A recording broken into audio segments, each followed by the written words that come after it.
Cesar Villalpando, boyfriend ng kapatid ni CJ, leader ng Los Aztecas, ay isa sa mga pinaka-importanteng character dito sa GTA San Andreas. Kung hindi man obvious sa inyo, bibigyan ko kayo ng iba't ibang rason kung bakit napaka-importante nitong character na to sa GTA San Andreas. Una, siya lang naman ang nagbulgar kay CJ about sa betrayal ni Big Smoke. Si Cesar ang nakarinig ng rumors about sa connection ni Big Smoke at Tenpenny. Dito, since rumors lang ito, siya mismo ang pumunta upang i-verify ang mga chismis.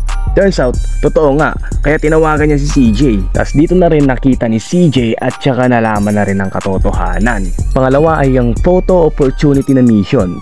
Dito ay tinaya ni Cesar ang kanyang buhay para sundan ang kotse ng kalaban nila na Balas Gang, na kung saan nalaman ni CJ ang mga Loco Syndicate dahil sa kanya. Dahil sa impormasyon na ito, nagkaroon ng plano si CJ na papagsakin si Big Smoke. Pangatlo ay nung nakilala ni CJ si Woozie. Dahil kay Cesar, na-meet ni CJ si Woozie at later on sa game ay naging matalik silang magkaibigan. At nagkaroon ng sobrang laking parte sa buhay ni CJ lalo na nung pumunta siya ng Las Venturas. Si Woozie din ang tumulong kay CJ makabalik sa Los Santos. Well, hindi naman talaga kilala ni Cesar si Woozie. Sinabi lang niya na may illegal racing na pwedeng salihan si CJ. Before ng racing nila, dito nakilala ni CJ si Woozie. Ayaw niya pa makipagkamay dito nung una eh. Pero kahit ganun pa man, ang laki pa rin ng parte na ginawa ni Cesar dito. Remember, kung wala si Woozie, hindi rin makikilala ni CJ ang Loco Syndicate. Kasi si Woozie ang nakakaalam kung sino-sino ang mga nagpapatakbo dito sa business na ito. Si Woozie din ang tumulong para maantala ang meeting nila sa Pier 69. Marami pa siyang nagawa, hindi ko naman sabi dito kasi kailangan natin ng separate video para dyan. Ang pang-apat natin na rason ay ang pagtulong niya kay CJ magpatakbo ng Wang Cars. After mabili ni CJ ang Wang Cars, Cesar ang tumulong dito upang maging effective ang business niya. Isang halimbawa ng paghanap nila ng mga source upang makakuha ng mga kotse na ibebenta nila.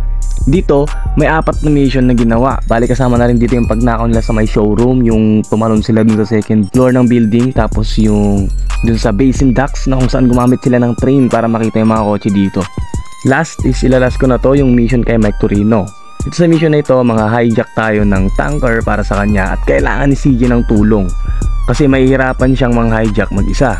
Considering na nasa highway ito at mabilis lahat ng sasakyan, tinawagan ni Torino si Cesar acting as CJ para humingi ng tulong at nag-agree naman ito kagad nang walang pagdadalawang isip.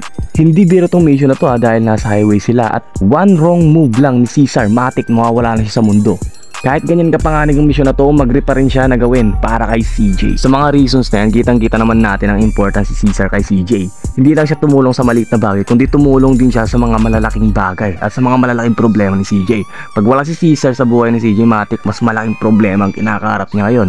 At ang presence ni Cesar sa game ay nag-facilitate kay CJ gawin ang mga mahirap na gawain. Maraming salamat sa panonood.